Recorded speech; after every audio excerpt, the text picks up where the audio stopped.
Okay, I'm gonna give this one a shot. Forgive me if this one goes a little bit long.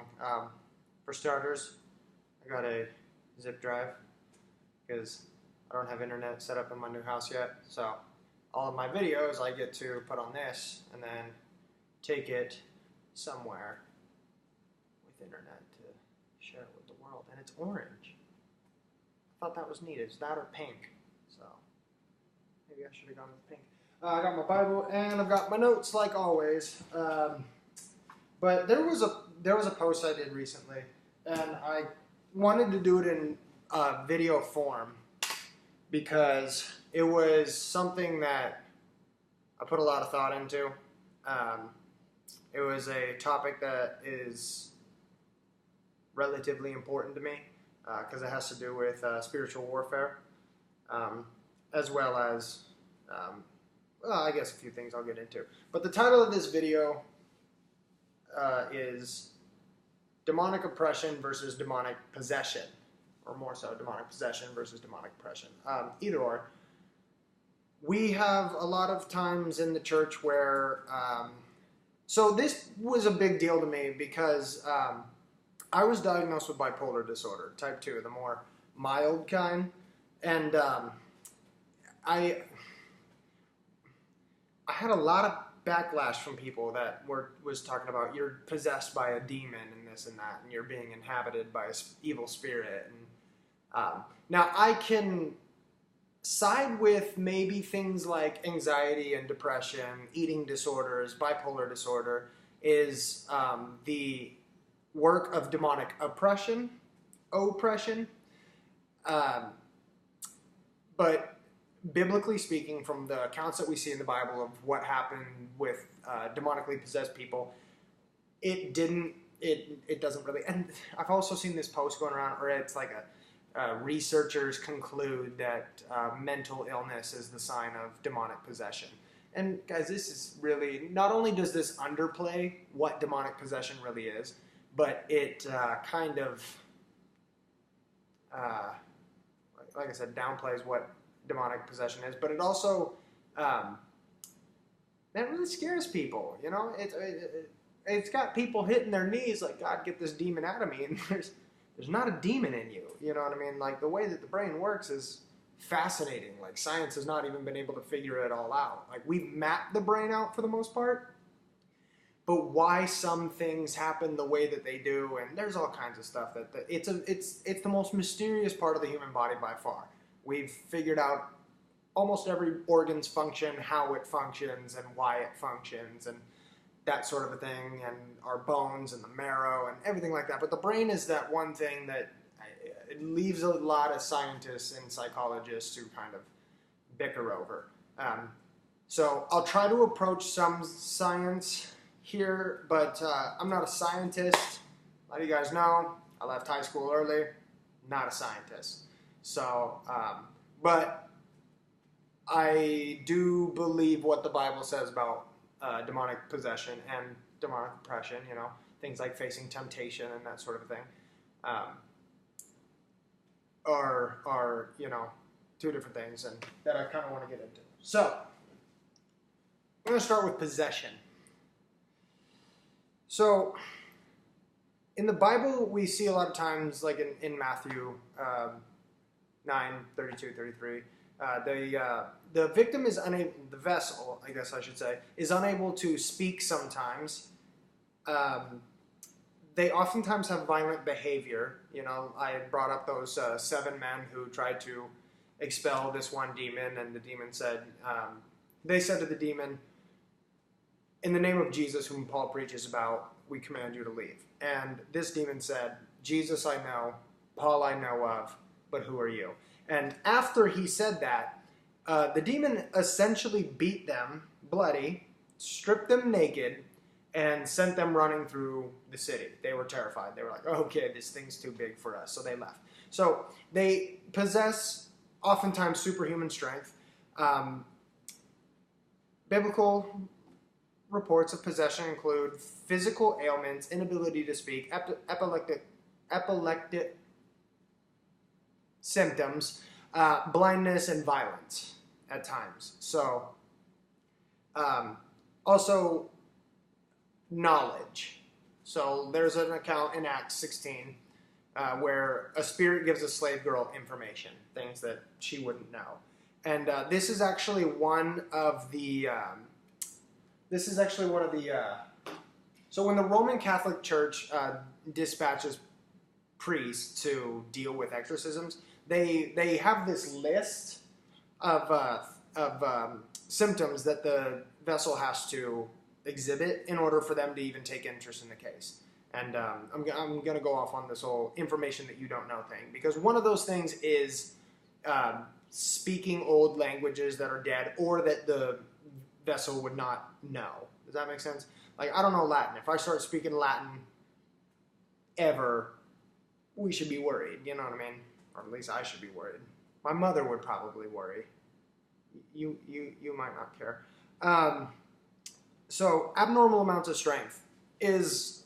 So the human body, now this is kind of one of those things that I've heard different perspectives, but there was a professor from Penn State, I believe, Vladimir something Vladimir. Come on. I've got a whole lot of notes in this one.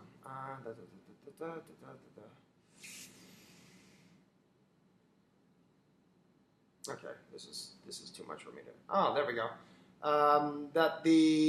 Vladimir, I'm not even going to try to say that. Very... Sorry if you ever hear this Russian-sounding last name. Ukrainian, Romanian. They don't like to be mistaken. But he says that roughly 65% of your strength, your brain actually allows you to access. So whenever you hear of people who have like flipped cars and stuff like that, like when their baby is trapped inside the vehicle or something like that, they were just in a car accident, things like fear and what's the word I'm looking for? Adrenaline. They kind of unlock your brain, because your brain stops you from doing a lot of things it's to reduce injury and stuff like that. I guess a good example in a small sense is like, you remember when you were a kid and you opened your first bag of chips and you just put too much muscle behind it, you're just, you know what I mean? And it just pops and everything just goes everywhere. And so nowadays, like, I don't know if this happens to you guys, but this happens to me every single time I open up a bag of chips. I'm like, okay, we have to like precisely just give the right amount of strength. Like, your brain does that with a lot of things. When you punch things, when you lift things, your brain tells your body, okay, don't give more than this percent, which there's some people say is about 65% of your strength at full capacity. So in that way you don't end up hurting yourself. And so when things like adrenaline kick in, and you just don't care if you hurt yourself, that's why you'll hear of people like flipping cars over and stuff like that. So when a demon inhabits a person's body, you got to keep in mind that it's a takeover of the central nervous system. The person loses the vessel loses control over their body. They are now possessed, right? So if you come across somebody who's just kind of speaking normally, like if it's a normal everyday conversation, like depression, that's why it kind of gets me that depression is not demonic possession. That just doesn't make any sense to me. Everywhere we see in the Bible, they're either violent or... It's never subtle, okay? Demonic possession is never subtle. It's something that is very, very, very clear. So there's a lot of cases where... So the Roman Catholic Church is actually highly secretive, but there are some things that have leaked. They were in New York City for somebody, the vessel that they only referred to as Julia. A lot of times the names are... kept, anonymous. But she was an active occultist, and she was a member of the Church of Satan, and she practiced black magic. And they ended up having to go out there, and she would just kind of daze off into trance-like states. And I believe they had caught her speaking other languages and stuff like that too. But that was kind of one of the things that she would do, that she would exhibit, is she would just kind of daze out. In and out, you know what I mean? Sometimes it's the person trying to fight it. Sometimes I've talked about there's rankings in hell, like the one that those 7 exorcists came across in the Bible, and that one was just a bit more bit too nasty for them to handle. I do believe that some fallen angels are stronger than others. So they had that lady, Julia, and then there was another guy, Robert. Again, these are not these people's real actual names. Come on, man. This is a lot of notes.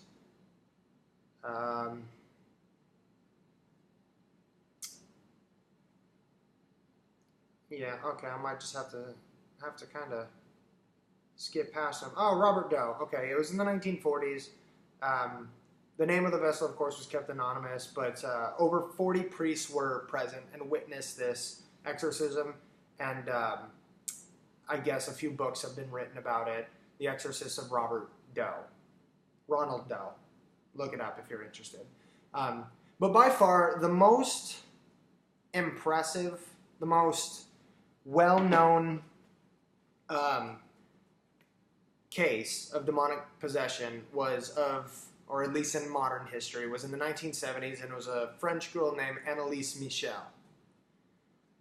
Most people don't know that they've heard about her, but you have. She spoke different languages. She ate bugs. She clawed at her skin and screamed and all sorts of just really horrendous things. It's thought that she was possessed by more than one demon.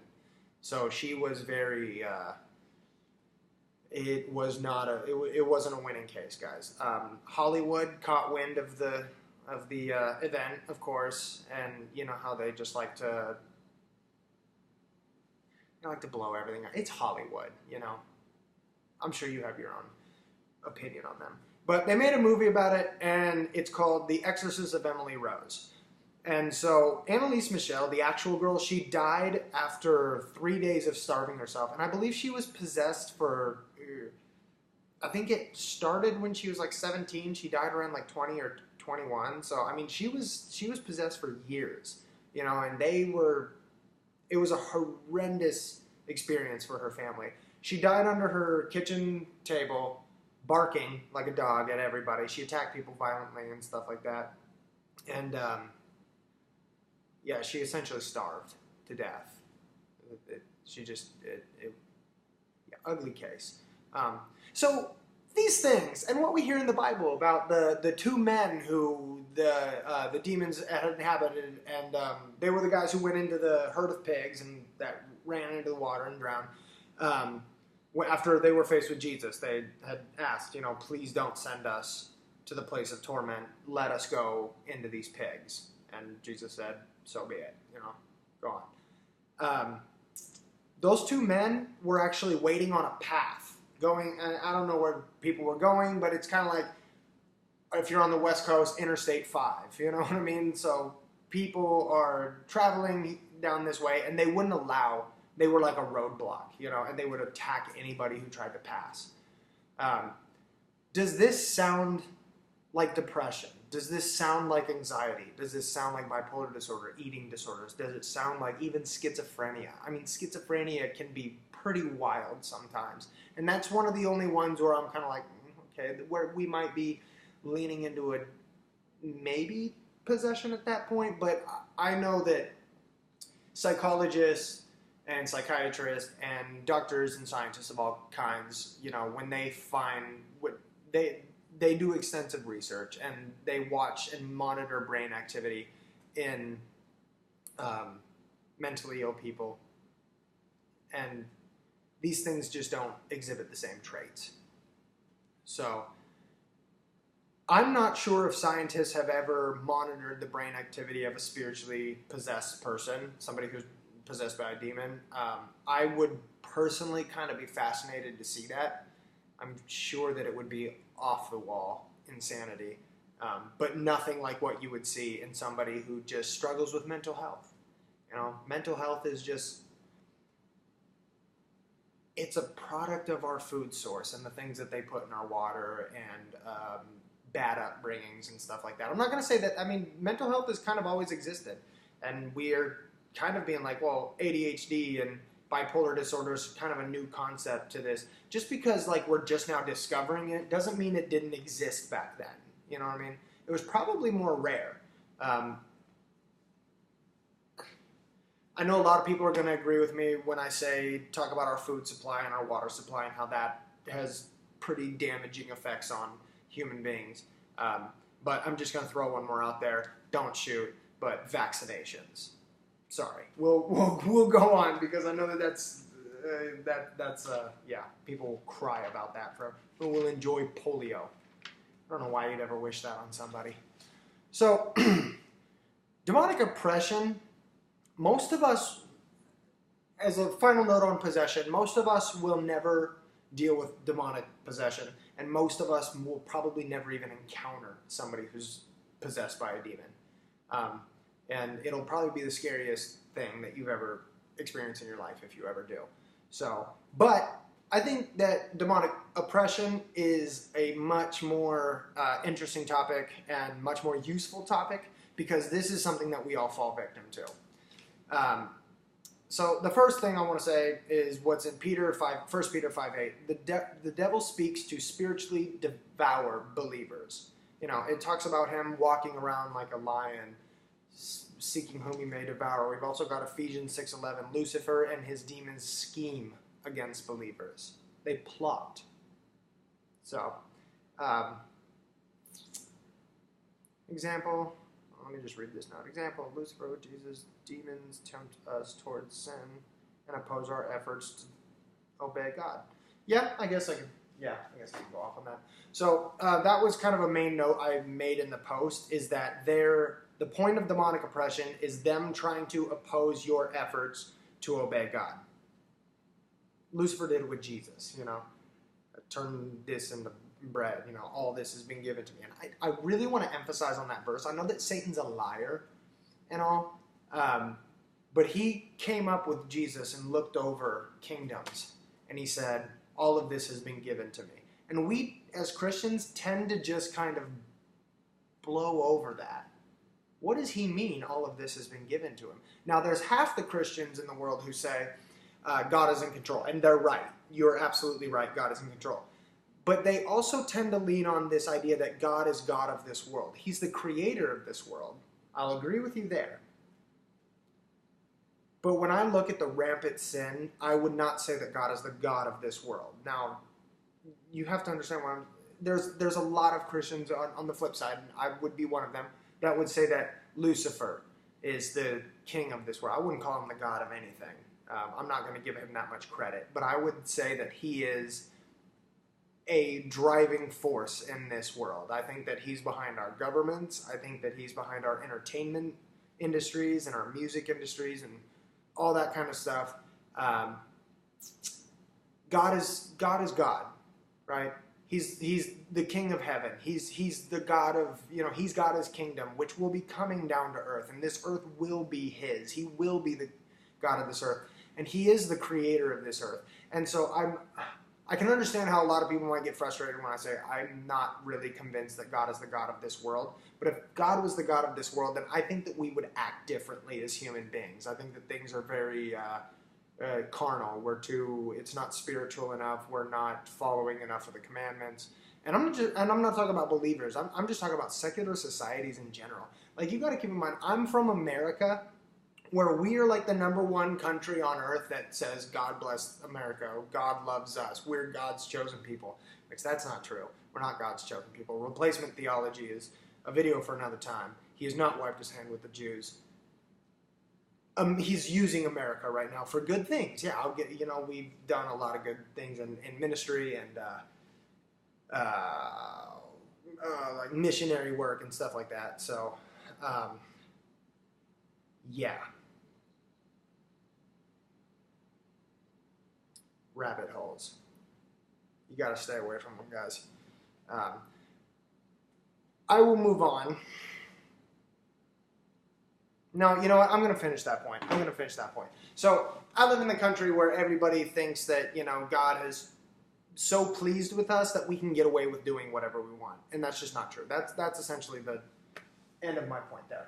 You can't say God bless America and just do whatever you want. You like the backdrop? This isn't a democracy. So if a Christian allows temptation and folds, the result is sin. You understand that, right? So sin is sometimes, the Bible also says that if we know what we should do and we don't do it, that's sin. But if we're faced with something, because sin faces us first. Don't act like it's just something you go and do subconsciously and you have no idea what you're doing. And if you don't, then you are a victim of what I call desensitization. What anybody should call desensitization. But the more, so you get faced with sin, right? Growing up, I mean, I'm sure we all had this growing up. If we ever faced, kind of like in my life, how I was kind of brought up with morals, and then the time kind of came where I backslid. And in the beginning of backsliding, I knew what I was doing was wrong, and I kept doing it. And that desensitized me to the point where I didn't know right. And then it really was subconscious sinning. Whenever I was faced with sin, I didn't even think about it as if I was being faced with temptation. It was just, do it, you know, whatever. I didn't care. So,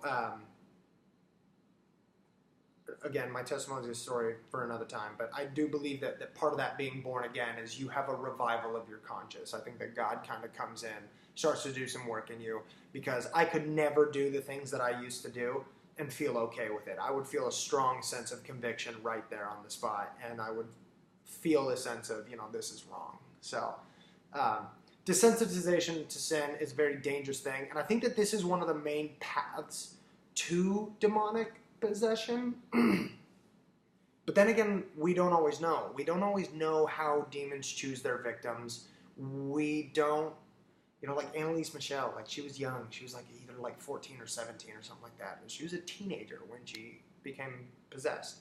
So, I mean, we'd have to be talking about like, what's that girl's name? Something Bergoli. Cash Me Outside girl, you know what I mean? Like, she would have to be like that level of just doesn't care in order for, you know, desensitization to sin being a road to, or the main path to demonic possession. So, I think that if you desensitize yourself to sin enough, or you don't, if you fold to temptation, my biggest bet actually, because I know that this was something I put in the post, but I'm kind of going to backtrack on that one. And kind of say, yeah, it doesn't sound right to me, is that the demons tend to just kind of, I got you, you know? You've fallen away from God. Next person. Like a roaring lion, right? Seeking whom they may devour. So, I don't think the goal for demons is to possess people. I don't know why they do it. I really don't. It's very interesting topic. So, one of the points that I had here is that frustration is a normal human trait. Oftentimes when I studied the Bible in depth, I'll feel a heavy sense of frustration.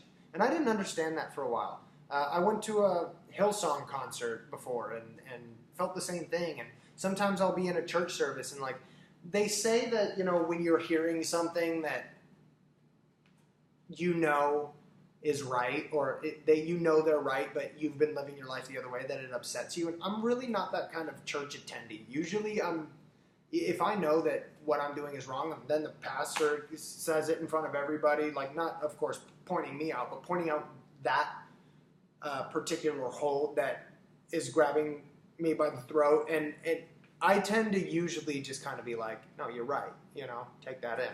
But there's times where when God's power and His glory and His love would be emphasized, I would get really frustrated. Does that make sense? Kind of the same way that when people talk about today, you know, when people talk about God's wrath, I get a little frustrated, but it's kind of on my own doing. This was a kind of frustration that I couldn't explain. I didn't know where it came from. I'm like, they're talking about the truth. They're talking about God's power and glory and love. Why am I getting upset right now? And I kind of came to realize, especially with writing this post, that it was demonic oppression. It was my demon saying, you know, I don't know how they do it.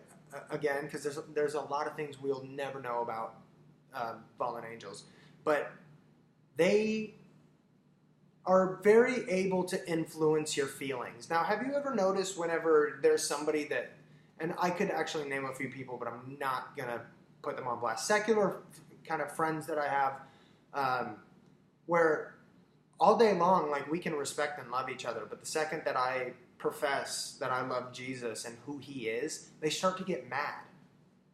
You know, and it's not this kind of, it's this defense. It's like it's almost as if I'm insulting them, and I'm not. Like, it's not even coming from that. And you probably have a friend like that too, you know.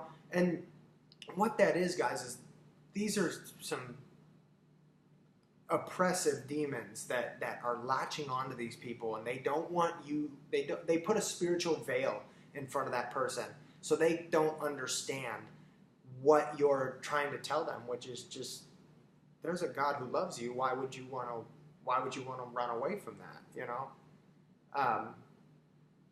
I do believe that there's a big chance that sure, a lot of them are just, because one of the biggest arguments towards atheists is that they're just trying to dodge accountability. I think that is a possibility. I was never too much of an atheist. When I had backslid, I still believed in God, but I hated him. I was mad at him over some things. And I blamed him. I did that whole, why would a loving God do this, and this? Like, just how, you know, you hear them say.